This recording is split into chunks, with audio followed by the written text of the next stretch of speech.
Hola, en el siguiente video se va a definir lo que es un datagrama IP y cuál es su estructura.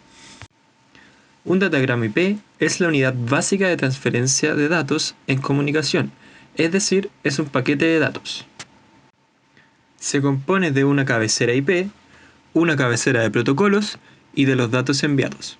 La longitud máxima del datagrama IP es de 65.535 bytes.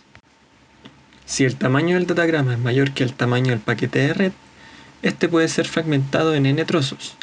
El número máximo de fragmentos que se puede obtener de un datagrama es de 65.535.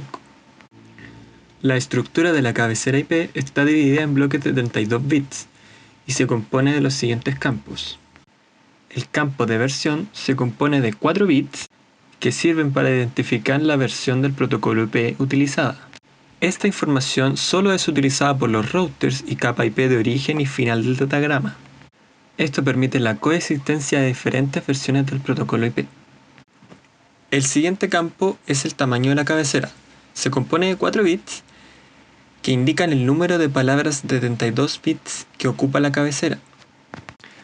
En el siguiente campo, que se compone de 8 bits, se define el tipo de servicio. Este puede ser DNS, ICMP, SMTP, FTP, etc. El siguiente campo de 16 bits nos indica la longitud total del datagrama. Este valor es muy importante, ya que nos permite saber qué tamaño de memoria debemos reservar para la recepción del datagrama. El número de identificación del datagrama es un valor único asignado al datagrama por el emisor que permite identificar a qué datagrama pertenece el fragmento. En el siguiente campo se encuentran las banderas, compuestas de 3 bits. En este campo se determina si es que el datagrama recibido se puede fragmentar más o no, y si es que hay más fragmentos del datagrama o no.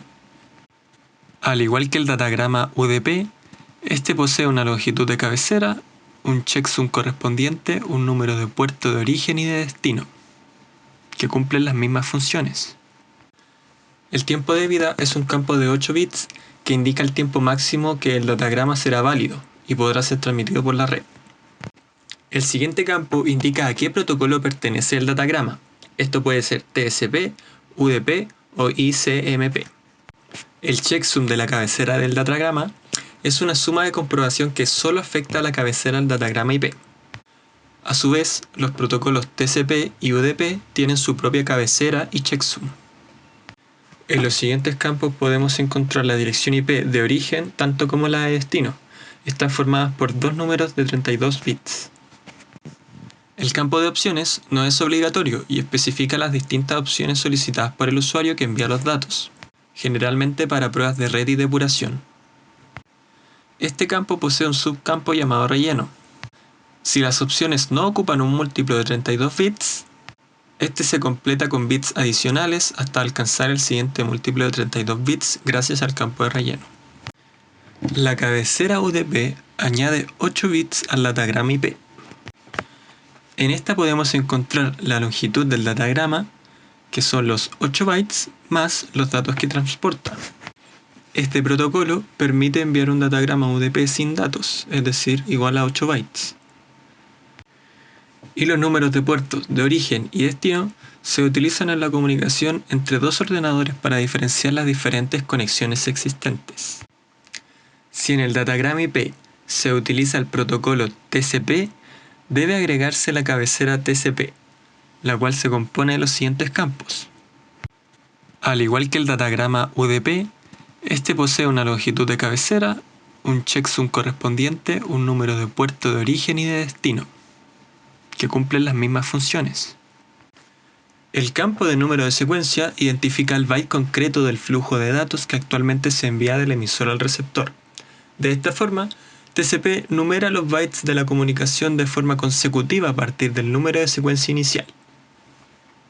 Cuando se establece una comunicación, emisor y receptor eligen un número de secuencia común, lo que nos permite implementar mecanismos de control como asegurar que los datos lleguen en el orden adecuado. El número de confirmación es el número de secuencia más 1. De este modo se especifica al emisor que los datos enviados hasta este número de secuencia menos 1 son correctos. El campo banderas del datagrama TCP es distinto de la cabecera IP. Estas son las encargadas de especificar los diferentes estados de la comunicación.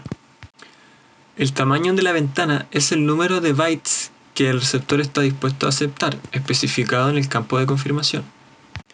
El tamaño máximo de la ventana es de 65.535 bytes. De esta forma, el protocolo TCP permite la regulación de flujo de datos entre el emisor y el receptor. El puntero de urgencia es válido solo si la bandera URG se encuentra activada. Consiste en un valor positivo que se debe sumar al número de secuencia, especificando una posición adelantada donde podemos enviar datos urgentes. El protocolo UDP se puede definir como un protocolo simple y orientado a datagrama, es decir, al envío de información. De esta forma, cada envío de datos se corresponde a un único envío de datagrama independiente del resto de datagramas y de la misma comunicación. Funciona sin conexión, utiliza puertos y permite una conexión sin retardos. No ofrece garantía de seguridad de datos, por lo cual se puede asumir que no está orientada a conexión. UDP se puede aplicar a comunicaciones unidireccionales donde no se requiere confiabilidad. También da soportes a múltiples protocolos de la capa de aplicación, como los populares DNS, incluso el protocolo DHCP, para obtener y proporcionar direccionamiento IP automáticamente. El protocolo TCP se puede definir como un protocolo orientado a conexión, fiable y orientado a un flujo de bytes. TCP da soporte a múltiples protocolos de la capa de aplicación, tales como web, correo entrante y correo saliente. Para TCP es fundamental que los datos lleguen correctamente al destinatario. Para esto, este protocolo permite realizar un control de flujo y un control de congestión. Como conclusión, se puede decir que navegar en Internet o utilizar el email son aplicaciones del uso del TCP, al igual que todas las aplicaciones que requieran una conexión segura establecida. Por otro lado, el protocolo UDP es un sistema rápido para el transporte de datos, pero no asegura la conexión ni tampoco la recepción de estos datos.